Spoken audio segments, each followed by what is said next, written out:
10 years of war. 3 brothers standing victorious over their own father's generation, and absolutely nowhere to actually rule from.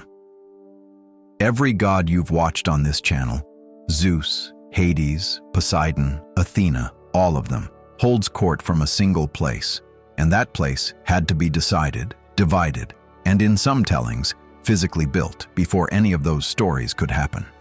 This is how Mount Olympus became the seat of the gods, and the last piece of the puzzle for everything else on this channel. The final gap between a war ending and a mythology actually being able to begin. We've already shown you this moment in our Hades episode. After the Titanomachy ended, the 3 brothers, Zeus, Poseidon, and Hades, drew lots to divide the universe between them. Zeus took the sky, Poseidon the sea, Hades the underworld. But one detail from that division rarely gets its own spotlight. The Earth and Olympus itself were held in common, belonging to no single one of them. Before there could be a seat of power, there first had to be an agreement about what even counted as neutral ground. It's a genuinely practical detail buried inside a myth about drawing lots for the universe. 3 brothers who had just finished a 10-year war together still had to figure out where they'd actually meet, argue, and govern jointly. And the answer wasn't left to chance the way the sky, sea, and underworld were. Mount Olympus is a real place. The tallest peak in Greece, its summit frequently wrapped in cloud, genuinely difficult for ancient people to see clearly from below. To the Greeks who never climbed it, a mountain whose top vanished into the sky was already halfway to being divine territory. It wasn't chosen for legend first. It was chosen because it already looked like the boundary between earth and heaven before anyone told a story about it. Ancient worshippers left offerings at shrines around its base for centuries, treating it as sacred ground long before any single unified account of the 12 Olympians living at the summit had fully taken shape.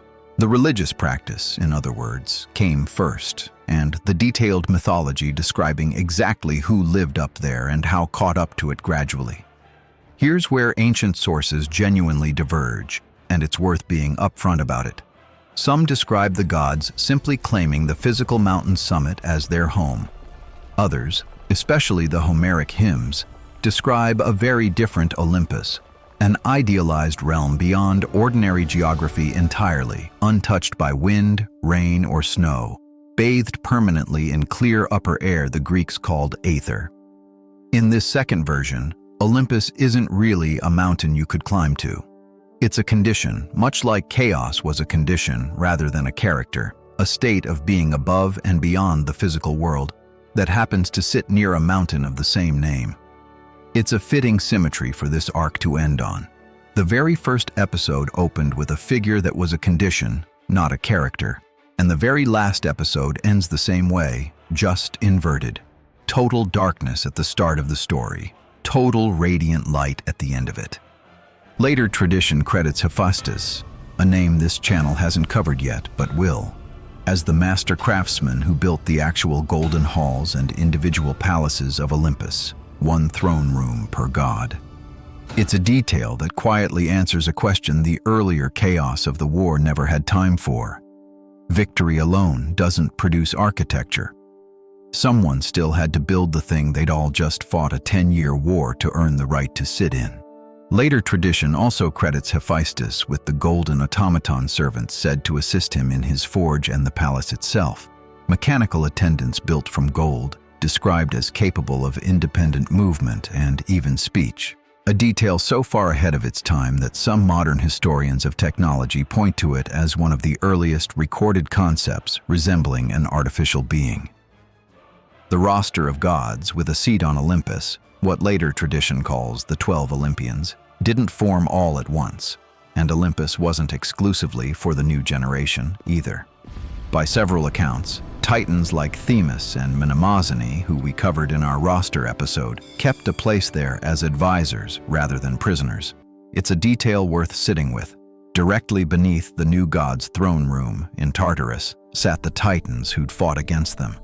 And in that same throne room, at least by some tellings, sat 2 titans who hadn't. It's one of the more overlooked details in this entire mythology. the losing side of the Titanomachy isn't uniformly punished. Loyalty during the war, not simply which generation you were born into, seems to have determined who ended up imprisoned directly beneath the winners and who ended up seated beside them. What actually happened on Olympus, according to the sources, was surprisingly close to a royal court. Councils convened to settle disputes between gods, judgments handed down over conflicts involving mortals, banquets held on nectar and ambrosia, the food and drink that kept the gods themselves immortal. Zeus's throne room functioned as the literal seat of government for the entire cosmos. Every major decision in every myth you've already watched on this channel technically had to pass through that room first, even when the episode itself never showed it. Ancient sources describe the banquets in particular as more than simple celebration. Nectar and ambrosia weren't just food and drink for the gods. They were understood as the literal substance of immortality itself, meaning every one of those banquet scenes doubles as the gods quite literally renewing their own godhood together, in the same room where they also settled disputes and issued judgments. Olympus wasn't safe forever, and Gaia made sure of that. Angered by how her Titan children had been treated, she later produced not just Typhon, but an entire army of giants in the Titanomachy, a direct assault on Olympus itself, requiring every Olympian god fighting together, and, in most versions, a mortal hero's help, just to survive it. The seat of the gods had to be defended more than once. It was never simply won and then left alone. It's worth remembering that Gaia is, once again, the figure behind the threat. The same mother who forged the sickle that ended Uranos's reign, the same mother who prophesied Kronos' downfall, is still, generations later, the single greatest recurring danger the new Olympian order ever faces. Every ruler in this mythology eventually has to reckon with her, whether they remember it or not. Modern media tends to flatten Olympus into a single image, a literal mountain in Greece with a hidden magical entrance, one location, one physical place tourists could theoretically hike to. Ancient sources treat it as something more layered than that, a real, specific mountain that ancient people genuinely worshipped at and left offerings on, and simultaneously a mythic, idealized realm that existed somewhere beyond ordinary geography, related but not identical. The same way a country's capital city and the more abstract idea of the government are related without being quite the same thing. Modern franchises tend to resolve this ambiguity by picking one version and running with it, usually the physical mountain, because a specific climbable location is easier to put in a game or a film than an ethereal condition beyond ordinary geography. Ancient audiences, by contrast, seem to have been comfortable holding both versions at once, without needing them to resolve into a single, consistent answer. This closes the loop. This entire arc opened. Chaos, a formless gap. Gaia, the first solid ground. Uranos, the sky that covered her, and the first ruler anyone imprisoned their own children to keep. 18 children born from that imprisonment, freed unevenly, scattered across wildly different fates. And now, finally, a mountain built, or found, or both, to hold the generation that replaced them. 5 episodes, and not one of them contains a single god you'd recognize by their most famous stories. No thunderbolt hurled in anger, no underworld ruled, no sea commanded. Just the scaffolding underneath all of it. A gap, a ground, a sky, a family, and finally, a room for them all to sit in. If you've been watching this channel from the beginning, you've already seen everything that happens after this moment. Hades ruling the underworld this same war created, Zeus governing from the throne room this episode just described. Every single god story you know built directly on top of the 5 episodes in this arc. This is where it all actually starts. Every fear a father passed to his son, every prophecy that came true anyway, every war fought over a throne.